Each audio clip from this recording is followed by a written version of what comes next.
첫 번째 이야기가요. 초반에는 정석으로 가라. 무슨 얘기인가요? 정석이라는 것은 일을 처리하기 위해서 정해져 있는 일정한 방식을 얘기합니다. 그러니까 한마디로 말하면 변하지 않을 규칙 정도로 이해하면 되겠습니다. 아무리 고수라고 해도 초반은 정석으로 두라는 얘기거든요. 네. 그런데 바둑 초보들은 무조건 덤비는 수가 있습니다. 준비 없이. 창업에서도 초반이라는 의미는 준비 기간이라고 할 수 있는데요. 창업자들의 평균 준비 기간은 3개월 정도라는 통계가 나와 있습니다. 이건 대단히 잘못된 거죠. 창업하기 위해서도 취업하기 위해서도 2, 3년씩 이렇게 준비를 하잖아요. 근데 자신의 미래가 달린 거금을 투자해서 창업할 사람이 불과 3개월 이렇게 준비를 소홀히 한 큰 문제가 되겠습니다. 바둑에서 초반 정석을 잘 두면요. 중후반 싸움에서 굉장히 유리합니다. 창업도 마찬가지죠. 그래서 사전에 준비 기간을 오래 하면 그만큼 나중에 유리하다 이런 뜻이고요. 네. 또 그만큼 창업 비용도 줄어듭니다. 그래서 기초 공부를 하고 시간이 된다면 보육기관, 인큐베이팅 센터 같은 곳에서 초반 경험을 하고 그런 다음에 제대로 창업을 해야 안전하다 이런 뜻입니다. 네. 그리고 이어서 복기해야 실력이 는다라고 네. 하셨는데요. 복기 어떤 얘기인가요? 복습이란 뜻이죠. 네. 예. 프로들의 바둑 대국을 보면요. 끝나고 나서 꼭 이렇게 다시 복귀하는 것을 볼 수 있습니다. 네. 예, 비단 바둑뿐 아니라 모든 분야의 프로들은 실수했던 것을 꼭 이렇게 스스로 훈련하는 그런 습관이 돼 있어요. 흥미로운 통계가 하나 있는데요.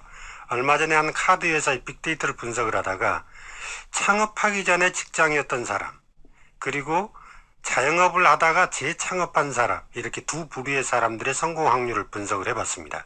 그랬더니 직장인이었던 사람이 보다는 자영업했던 사람이 10% 이상 더 성공 확률이 높았습니다.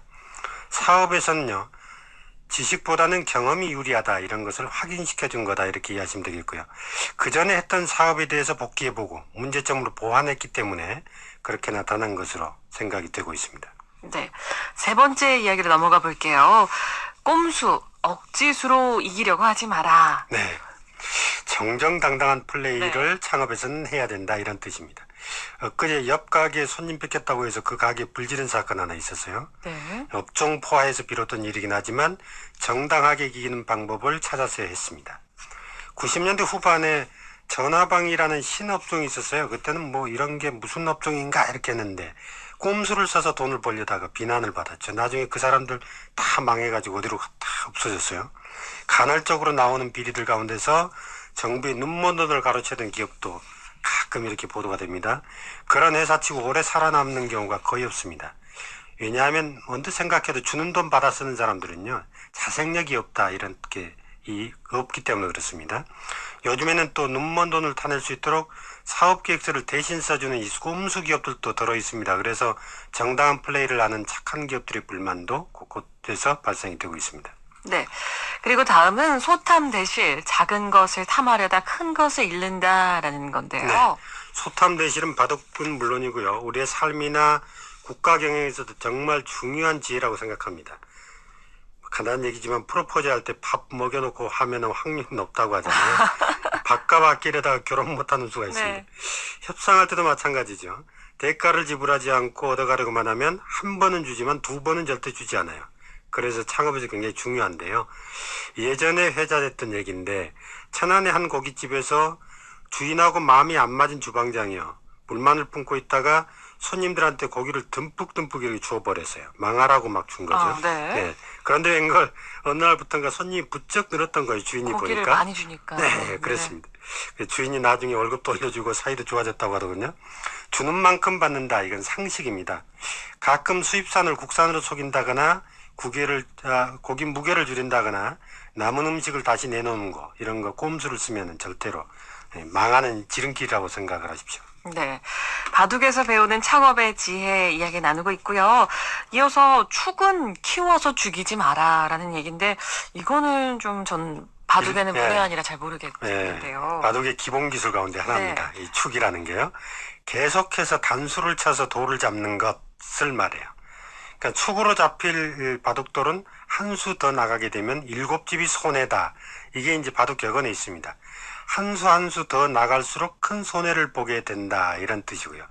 그러니까 죽을 돌은 과감하게 버려라 이렇게 이해를 하시면 되겠습니다. 경영학에서 보면요, 매몰 비용이라는 게 있어요.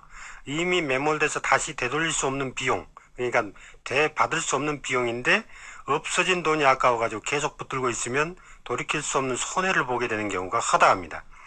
예를 들면 가게 앞 도로에 지하철 공사를 시작했다 이러면 과감하게 버리고 이전하는 것이 좋겠고요. 업종을 잘못 선택했다, 그런데 그 중간에 들어간 돈이 아까워서 계속 하고 있다면 그건 잘못된 거죠. 미련 없이 업종 전환을 하는 것이 좋습니다. 권리금이 아깝다고 주지 않는 것, 이것은 미지근한 물속의 개구리처럼 서서히 망해가는 수가 있습니다. 네. 이어서 다음 창업의 지혜는 상대방의 급소는요, 역시 나의 급소다라고 네. 언급해 주셨네요. 네, 다르게 표현하면 상대방의 묘수는 나에게도 묘수다 이런 말이 있습니다. 그러니까 같은 말입니다. 네가 좋은데는 나에게도 좋은 것이다. 둘 다 좋은 것이라면 선점하는 사람이 이긴다. 이것은 뭐 자명한 얘기죠. 사실 선점보다 더 중요한 메시지는 남을 통해서 나를 보라 이런 의미가 더 큽니다. 예전에 제가 우리 프로에서 실패하기에 대해서 방송한 적이 있죠. 네. 예, 남의 실패를 거울 삼아서 나를 보라 이런 학문인데요. 실패라는 단어 자체가 가지는 뉘앙스가 실제 굉장히 안 좋은 거라서 실제로는 실패에 더 많은 것을 배울 수 있음에도 불구하고 그걸 잘 기피하려고 하는 경향이 있습니다. 가만히 생각해 보면 성공의 원인은 분석하기가 굉장히 어려워요. 어디에서 성공했는지 잘 모르거든요.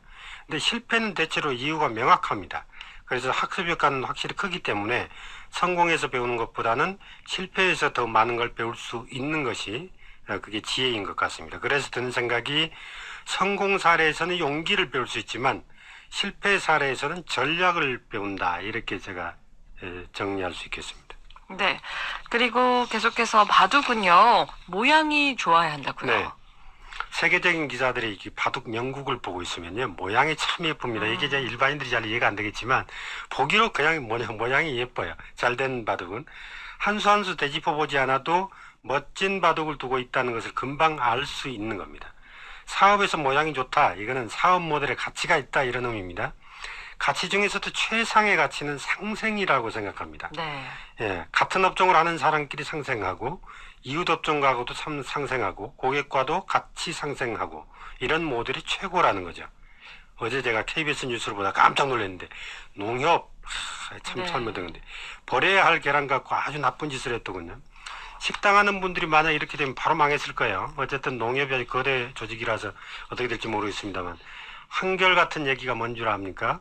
내 음식 맛있게 먹어주는 손님 보는 것이 음식업 하는 사람들에게는 가장 행복하다. 이런 말 자주 합니다. 어제는 아주 화가 나는 뉴스였습니다. 네. 그리고 마지막으로 양곤만은 위기를 초래한다. 어떤 뜻인가요? 완생이 아닌 상태에서 살기 어렵게 되거나 쫓기는 말을 곤마라고 그래요. 그러니까 미생마라고 하죠. 네. 그 미생마 두 개 있으면 당연히 어렵겠죠. 풀기 어려운 문제가 겹쳐서 나오면 위기를 맞을 수도 있다 이런 얘기입니다. 그래서 양곤말을 절대로 만들면 안 되고요. 사전에 잘 될 때 미리미리 준비해서 그런 위기가 왔을 때 대응하는 전략 이런 것들이 필요합니다. 양곤말하는 건 사실 욕심이 많아서 그런 거거든요. 하나로는 성에 안 차서 벌려놓은 거죠. 생애 주기가 많이 길어졌으니까 모양 좋게 길게 가는 창업을 해야 될 것 같습니다. 네. 끝으로 세수 앞을 보고 둬라라는 얘기 해주셨네요. 네, 상대가 두는 수에 따라서 그 다음에 어떻게 대응할 건가를 3번 정도 생각하라 이런 겁니다. 바둑판에는 361개의 점이 있어요. 근데 상대가 어느 점에 둘 줄 모르고 둘 줄 알고 예측을 하겠습니까? 그런데 예측을 하는 것이 안 하는 것보다는 낫습니다. 사업에서 수를 읽는다는 것은 트렌드를 읽으라 이런 얘기예요. 그래서 앞으로 어떻게 바뀔 건지 소비자들이 어떤 생각을 갖고 있는지를 알고 있어야 사업에서도 실패하지 않는다 이런 얘기로 이해하시면 되겠습니다. 네, 창업 가이드 오늘은 바둑에서 배우는 창업의 지혜 이영석 원장과 함께했습니다.